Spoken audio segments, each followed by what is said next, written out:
Hi, I'm Daniel J. Lewis from the Audacity to Podcast.com, and this is a special video edition of my normally audio podcast. If you'd like to learn more about how to podcast or how to use Audacity, go check out the Audacity to Podcast.com.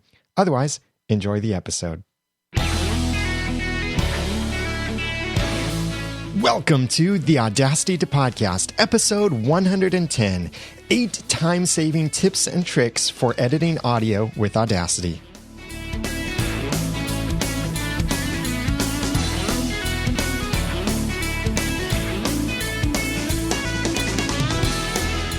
Thank you for joining me for another episode of the award-winning How to Podcast about podcasting and using Audacity, the Audacity to Podcast. I'm Daniel J. Lewis, and this is the podcast where I give you the guts and teach you the tools to podcast with passion, organization, and dialogue. Every 5 episodes, I choose to focus on Audacity. Even though I've now moved on to using Adobe Audition for my own audio editing, I still highly recommend Adobe Audacity and think that you should use it too. And here are 8 tips and tricks to help you speed up your editing inside of Audacity. It could be any kind of audio editing. It could be a podcast. It could be a music project. It could be an audio drama. It could be some kind of promo. It could just be some kind of home project or editing a recording of a sermon or anything like that. Any kind of audio editing you're doing with Audacity will benefit from these 8 time-saving tricks and tips that I'm going to share with you. Now, I have these tips over in the show notes for this episode or just below this video, but you can go to theaudacitytopodcast.com/110 to see this full list of tips and tricks and see some screenshots and any links that I mention as well. And you can subscribe to the podcast over there too. So let's jump into this. Tip number 1, Zoom shortcuts. When we're working with Audacity, we might be at a particular Zoom level, and we have these Zoom buttons in the upper right section, or depending on your screen resolution, you've got these Zoom buttons though, and you can go up and press those to zoom in, zoom out, but that's a little bit cumbersome. It's a little bit slow, and especially if you're zoomed in at a certain level and you need to zoom out to get to some other spot to zoom into, these kinds of things can really take up time. So, number 1 tip here are use the Zoom shortcuts. To zoom in, use Command 1 on OS X or Control 1 on Windows or Linux, and that zooms in based on where your cursor is. So, if I place my cursor at a particular point and start pressing Control 1 or Command 1 on OS X, then it's zooming in to where my cursor is or my time selection in my audio timeline. Zoom out by pressing Command 3 on OS X or Control 3 on Windows and Linux. And that zooms out. And I can zoom out to whatever level that I want to, zoom in to whatever level that I want to. If you want to jump back to the normal zoom level, whatever that is, you might not know if you're trying to zoom in and zoom out to a particular level, but you want to jump back to the normal level, press Command 2 on OS X or Control 2 on Windows, and that will take you back to the normal zoom level.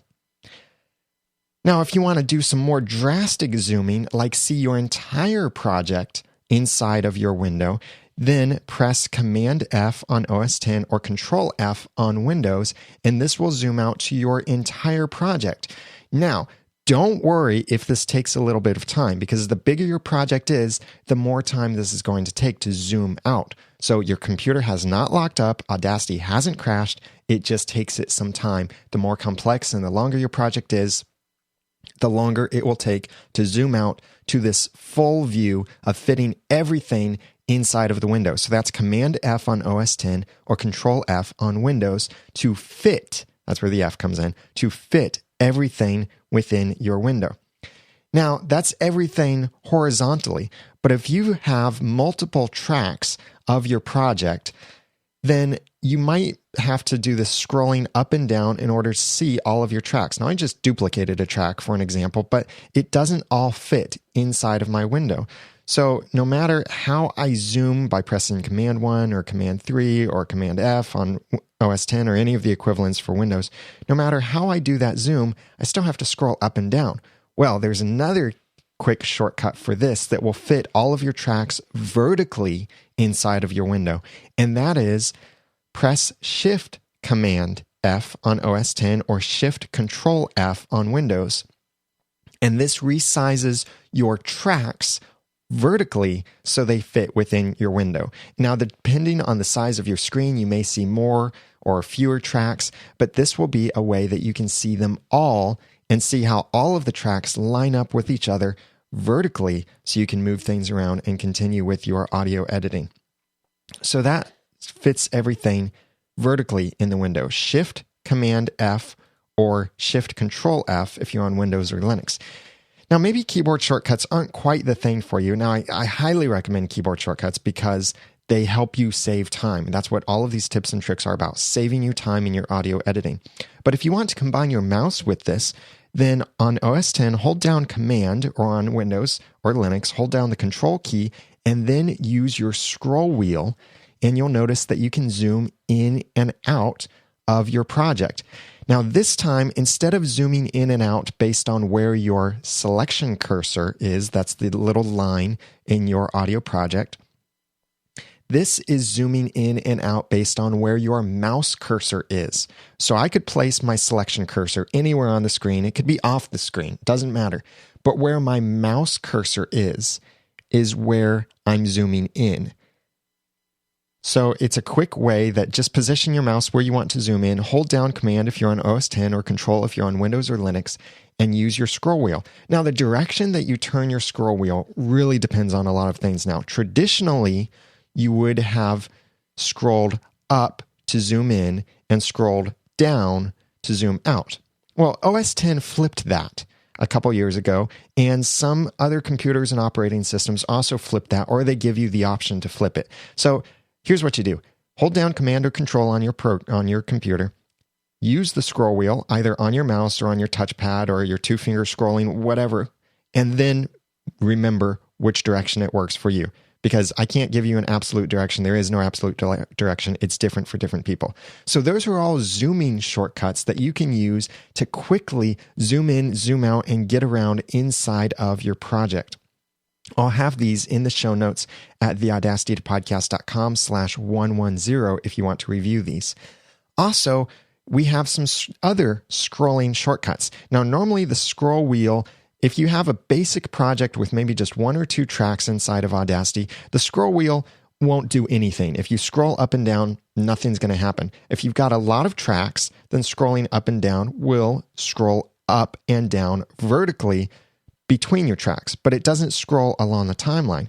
Hold down the Shift key on Windows, OS X, or Linux. Then when you use the scroll wheel on your mouse or on your touchpad or whatever device you have that has a scrolling capability, then this lets you scroll left and right in your timeline. This is fantastic for if you just need to make that quick little scroll and you don't want to take your right or your left hand off the mouse, then just hold down the Shift key and scroll with the mouse. Again, depending on your operating system and your settings, you may have to scroll up to scroll left, or you may have to scroll down to scroll left. Just test it on your computer and then remember which direction it is that works for you. So the scroll shortcuts can save a lot of time instead of having to go around, click, and realize you clicked too far. But this makes it so much easier to just make those subtle scrolls. Or if you've got one of those mouse wheels that instead of having the clicking sound, that little clicking sound, you can press a button and then you get a smooth whoo sound from your mouse. Well, this can be a quick way that you can scroll through your project, is when you hold down the Shift key, turn it so that your wheel can just freely spin, and then spin it, then you can really quickly jump to sections in your audio. It is a fantastic way to save time in editing your audio projects. That's number 2. Number 3, maybe you know the exact time that you want to jump to in your project, and there's a way to do that inside of Audacity. Now, it's not so simple as just a jump to command. It's a little bit different than that. Make sure that you have the Selection Toolbar enabled. That's the toolbar that's normally at the bottom of the Audacity window that has the project rate, the selection start, selectors for end or length, and an audio position thing.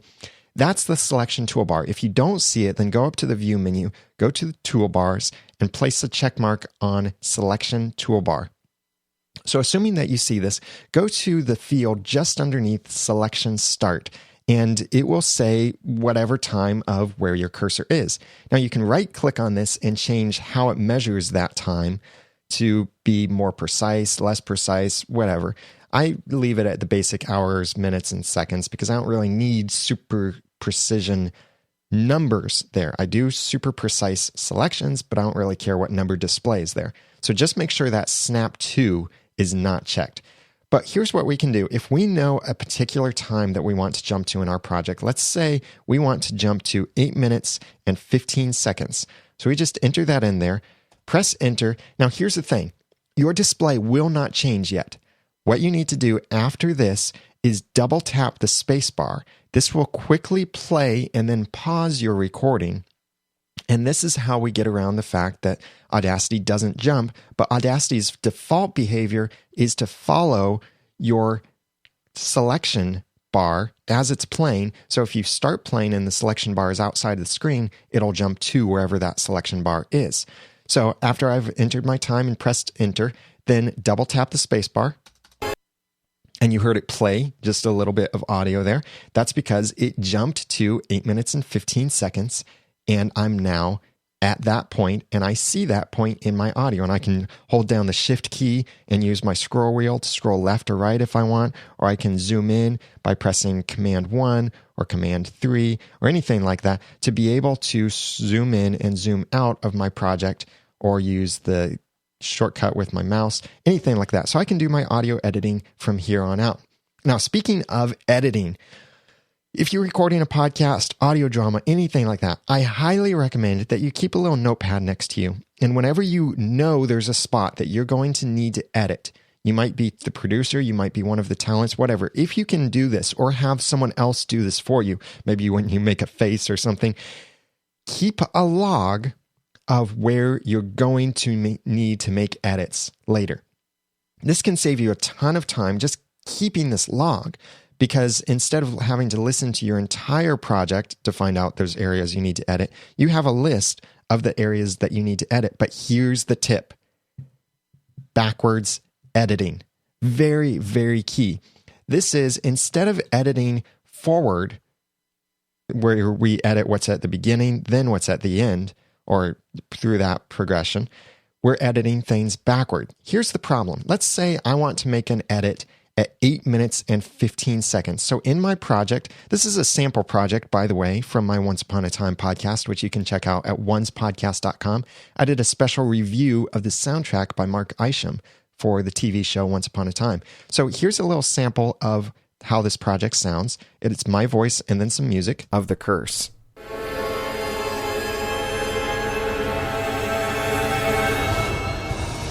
So maybe I decide I want to cut out part of that. So that's one section right there at about 8 minutes and 15 seconds where I'm going to need to make an edit.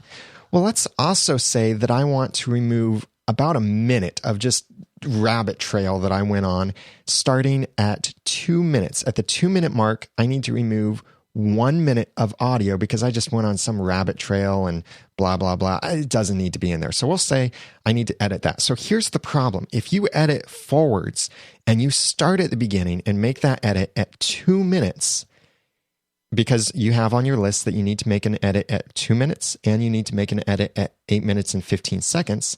Now, when we either jump to or scroll to the section at 8 minutes and 15 seconds, it's gone. Because what I was going to edit at 8 minutes and 15 seconds is now moved because I removed a minute of audio before it. Now, instead of being at 8 minutes and 15 seconds, it's at 7 minutes and 15 seconds. And you can see how this will just become an exponential problem if you have a lot of edits and you're editing forward. Because if we're removing 1 minute each time, for example, by the time that you get to the end of a project where you needed to remove 5 minutes total, your last clip that you need to edit is going to be 5 minutes different than the section that you had marked on your log. So instead, edit this backwards. Go to the last point that you need to edit. So we'll go to 8 minutes and 15 seconds, grab my audio, remove that, and that only changes the flow of everything that's after that, which if I'm starting from the end, that's fine. Then I can go to my point at 2 minutes and remove that minute of fluff that I just went on a rabbit trail that doesn't need to be there. So I delete that and it's fine. So edit backwards will save you a lot of time, a lot of frustration, and especially keeping track of those times that you know you're going to need to edit that later will save you a ton of time from having to listen to your full podcast or your full project and find those areas to edit. Instead, these are the areas that stood out to you while you're recording it, while you're producing it, and then you go back and edit those things backwards and you'll be good. So that's number 4, backwards editing. Now, tip number 5, maybe you didn't keep a log of those areas that you need to edit, or you just, for your sake, you want to listen to your whole project and edit as you go.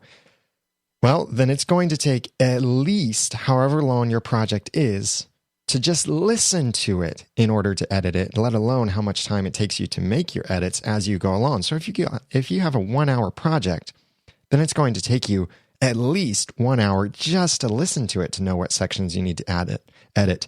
And then add to that it may take 30 minutes of additional editing work.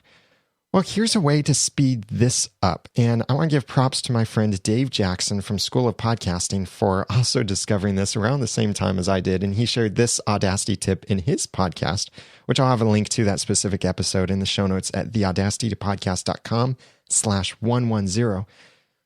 But the tip is change your playback speed. So in Audacity, you need to have this transcription toolbar enabled. If you don't have it enabled, it's a little play button with a slider control next to it. Go to the View menu, go to Toolbars, and make sure that there's a check mark next to Transcription Toolbar. This will usually be above your audio project, your waveform, maybe to the far right, maybe just above. It depends on how big your screen is. But it's just this one little green play button and the little slider. And this adjusts your playback speed. So here's a sample of my audio from this podcast episode at oncepodcast.com. And you're going to hear me at normal speed upon a time. He's also a promoter. I follow him on Twitter, and I recommend that you follow him too. So I sound pretty normal there. I was using a different microphone at that time, but still I sound like me. I sound normal. Well, now let's go to the transcription section and drag this little slider. And when you move it around, you'll see that it's saying your playback speed will be 1.5x, 2.0x, all the way up to 3x. You can also drag it down as low as 0.01x. But this is how fast it's going to play your audio. Now, this is the speed. This isn't just the tempo, this is speed. So it will change the tempo, how quickly you're saying things, and it will change the pitch. But this is only changing how it sounds to you as you press play. Now, if you move this up, because this can be a way for you to save time in your editing, instead of listening to everything at the exact time that it occurs, so 1 second for 1 second and so on. So listening to an hour-long project takes an hour. You could double your speed so that you listen to an hour project in half an hour. This is how I listen to podcasts. I like to listen to them at double speed because I can usually get the same gist of what they're saying and consume a lot more content in the same amount of time. Now, in Audacity, though, this is going to put a smile on your face, which many of us could really use a smile on our faces when we're doing audio editing. Isn't that true? So this is going to sound a bit different because it's also changing the pitch of your audio. But keep in mind, this is only the playback. So again, here's my normal voice. And what's really awesome is he's not just a composer. So that's my normal voice. And I get that when I press the play button, no matter how I've adjusted the playback speed. If you want the playback speed to come into effect for how you're listening, then you have to click the play at speed button, which is right next to the selector. And this is all inside of that transcription toolbar. So when we press the play at speed, you're going to hear me at double speed. What's really awesome is he's not just a composer for Once Upon a Time. He's also a promoter. I follow him on Twitter, and I recommend that you follow him too. It's Mark Isham. That's Markisham. And also I'll have a link to it. Oh my, now I sound like a chipmunk. And like I said, this will put a smile on your face as you're editing your audio, and we could all use that smile. But as crazy as it sounds, this can be a way for you to edit your podcast, your audio, whatever at double speed. But just keep in mind, everything's going to be at double speed, even the music, as this will sound.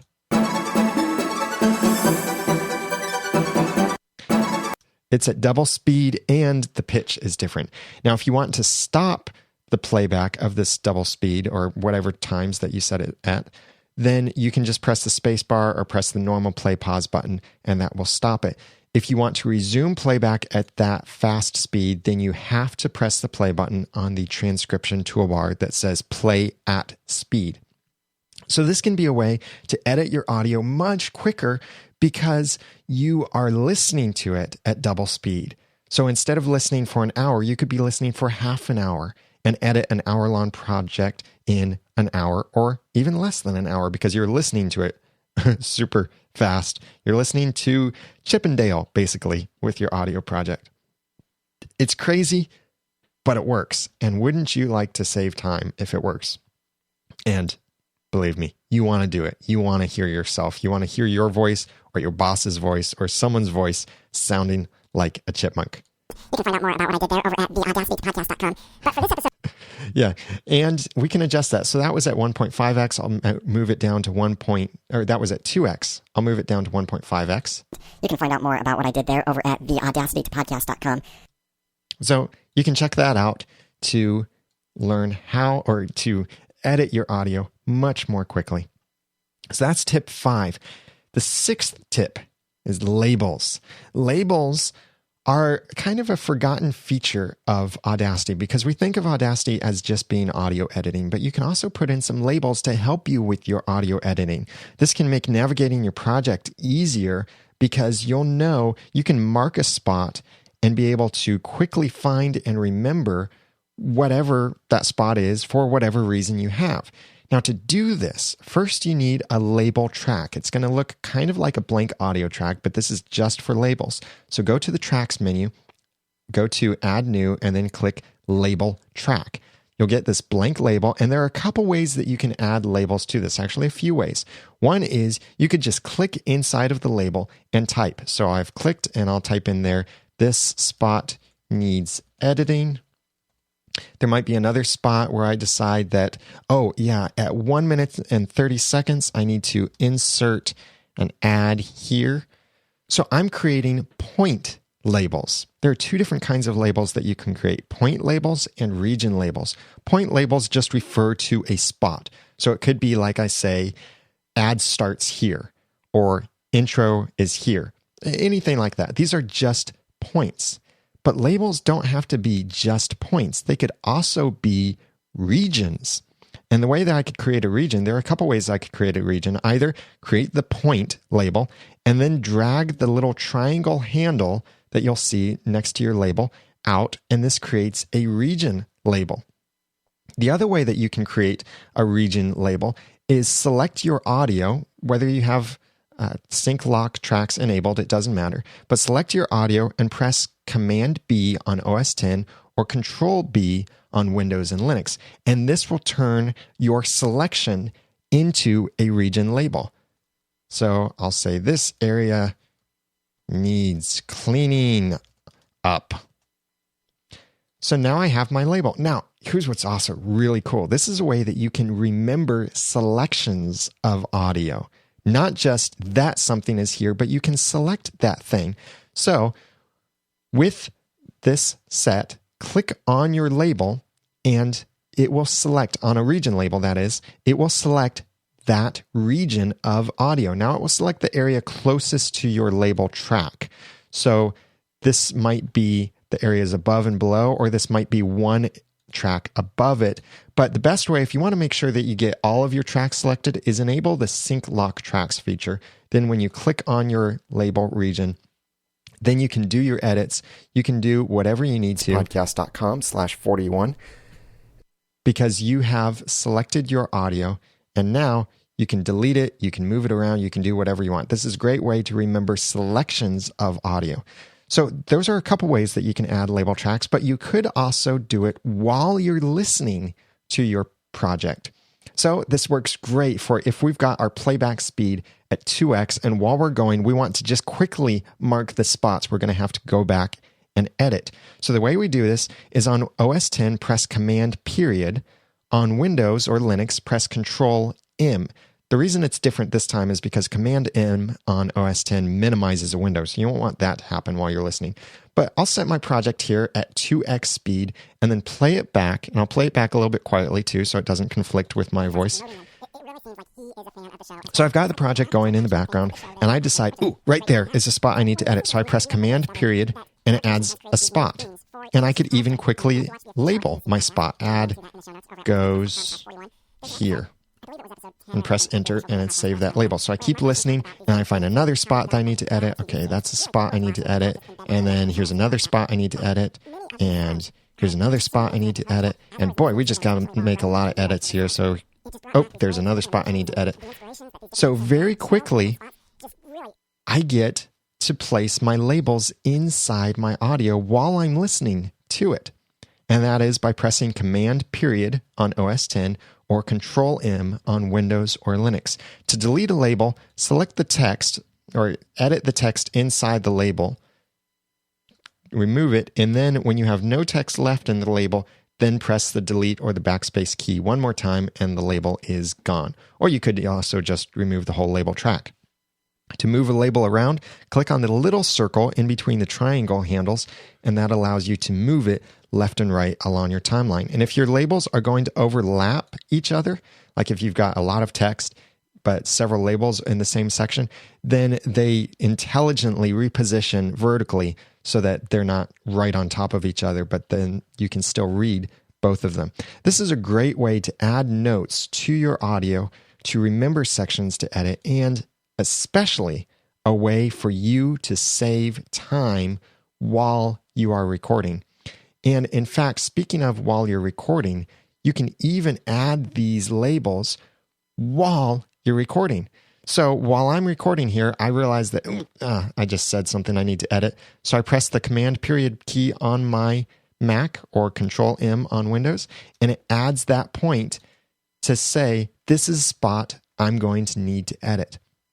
This is a fantastic way to save time in your audio project and not have to worry about finding these things later, but you can mark them and very quickly find them. This also works great if you are editing a project along with someone else. So you can mark for someone else's benefit that this is a particular section, this is a particular section, we need to put the ad here, or I want you to put the sound clip here.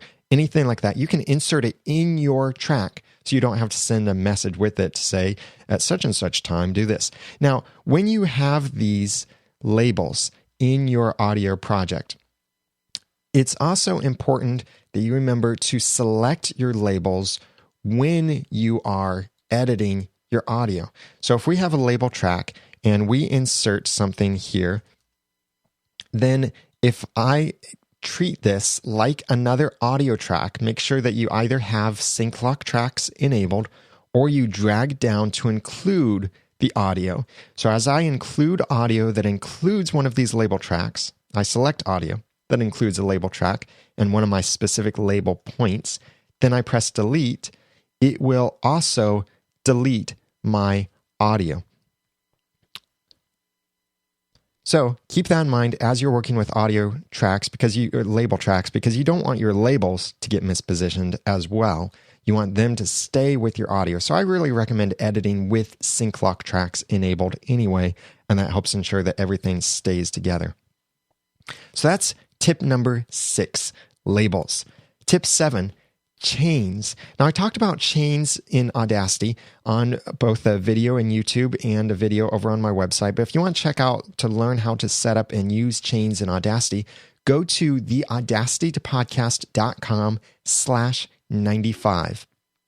You can read the show notes there, watch the video, listen to the episode, but I explain how you can use chains to save time, because you could use chains to automate a whole bunch of things and remember special effects settings that you use. You could use chains to run multiple processes at a time, like maybe you like to compress your project from being stereo to mono, then you run a normalization on it, then you run a special effect, then you run compressor on it, then you renormalize it, and then you save it as a WAV file.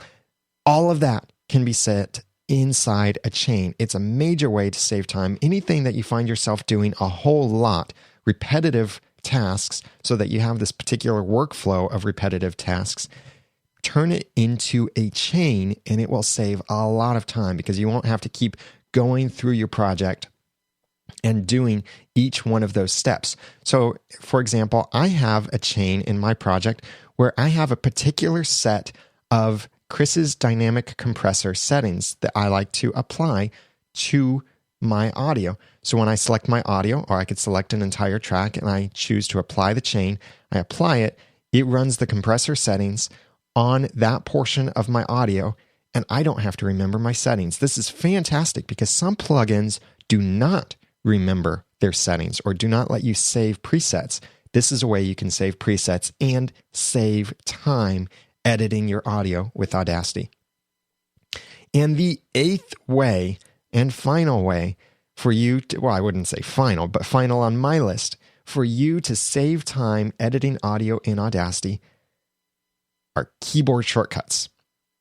Keyboard shortcuts are a fantastic way to speed up your workflow because you could have one hand on your mouse and one hand on the keyboard, and that one hand on the keyboard could be helping you with these keyboard shortcuts. So that way your hand on the mouse doesn't have to move, your hand on the keyboard doesn't have to move, but you can do these tasks a lot more quickly than trying to find them through the menus, using your mouse, scrolling to different sections and all of that. So some really helpful keyboard shortcuts.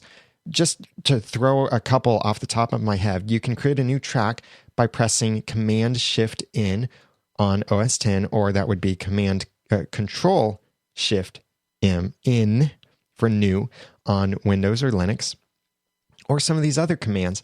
Any kind of keyboard shortcut, you can learn these, many of these, by just looking at the menus. Whenever you go to a menu to click on something, look to see if there's a keyboard shortcut there. And learn that. Try to remember that keyboard shortcut.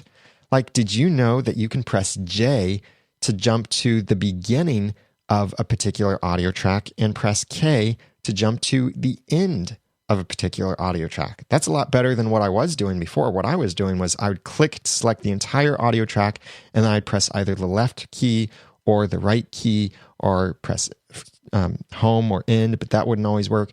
So these kinds of things can really help speed up your workflow by using keyboard shortcuts. Now, if you want a full list of these, someone has made a nice little reference of keyboard shortcuts, and I'll have a link to that in the show notes at theaudacitypodcast.com/110. But the other place that you can go to see these keyboard shortcuts is look in the Audacity preferences.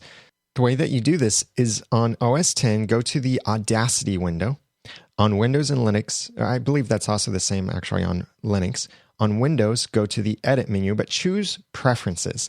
In the Preferences, scroll down on the left side and click on Keyboard, and you'll get to see all of the keyboard shortcuts that are assigned to commands. You could even add or change your keyboard shortcuts here if you wanted to.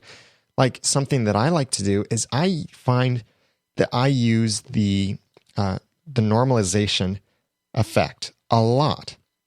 So I decided to make a keyboard shortcut for it. And on my particular computer in my workflow, I set Shift-Cmd-L to be my shortcut for the normalize effect. If you use fade in or fade out, you could assign a keyboard shortcut to that. And any kind of thing here, anything that's in a menu or any other command, you can assign keyboard shortcuts to these things or change the keyboard shortcuts to something that's easier for you to remember. Like even adjusting the playback speed, the input and output volumes, and certain things that you didn't know you could assign keyboard shortcuts to. You can by going here into the preferences. Also, while we're here, a kind of combination of keyboard and mouse shortcuts is click on the mouse section, and this lets you see some of these mouse and keyboard shortcuts. Things like zooming in, zooming out, or scrolling left and right. You can adjust these things. Maybe you don't like holding down Shift to scroll left and right. Well, you can change how you use that. Any of these commands or the clicking commands, anything like that that's combined a keyboard and a mouse, you can change these commands to be something else more memorable for you. Now, one thing to keep in mind, On the OS X version of Audacity, there's a little glitch in here that under the mouse section, currently with version 2.0.2, it says control, but it actually means command. So if you see that, just know that if it's saying control and you're on OS X, it actually means command here. On Windows and Linux, that's not a problem because control is control. So they don't have that problem. But on OS X, just keep that in mind. They mislabeled it. That will probably be fixed in a future version. Maybe by the time you're watching this, that's no longer an issue. But if you're using version 2.0.2, then that might be an issue for you. So keyboard shortcuts are another fantastic way to save time in your audio editing. So let's go through these again very quickly, just to review. The 8 tips and tricks of ways that you can save time editing audio with Audacity. Number 1, zoom shortcuts. Number 2, scroll shortcuts. Number 3, selection jump. Number 4, backwards editing. Number 5, playback speed. Number 6, labels. Number 7, chains. And number 8, keyboard shortcuts. Now, you can get this full list of tips and tricks by going to theaudacitypodcast.com/110, or you might see these tips and tricks just below the video and be able to jump to that link or check out these other things that I've mentioned, like the links to previous episodes where I talked about chains and such.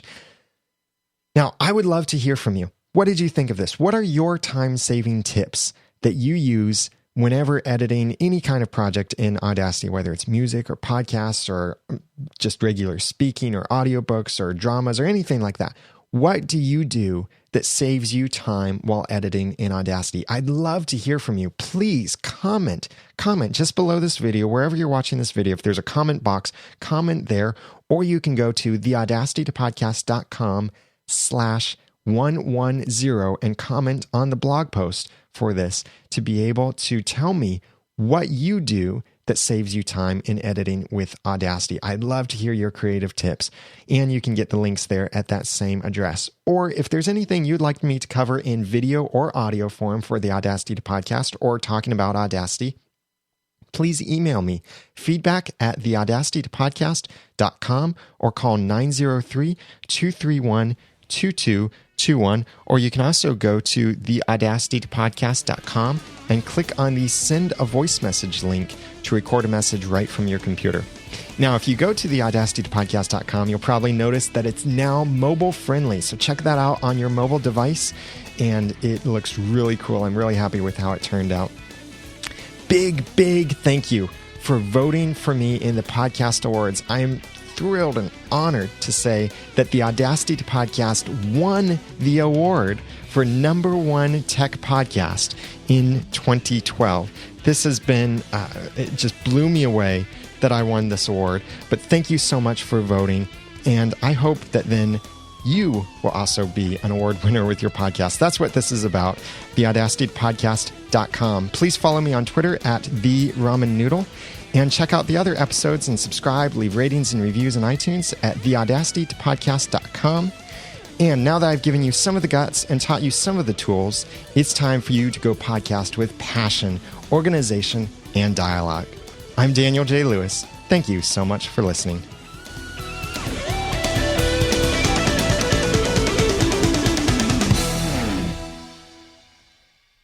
The Audacity to Podcast is a proud member of Noodle Mix Network. Find more of our podcasts to make you think, laugh, and succeed at noodle.mx. The Audacity to Podcast is also a proud member of the Tech Podcast Network. If it's tech, it's here. Find more at techpodcast.com, and be sure to check out our recent coverage of the Consumer Electronics Show, CES 2013, at tpn.tv.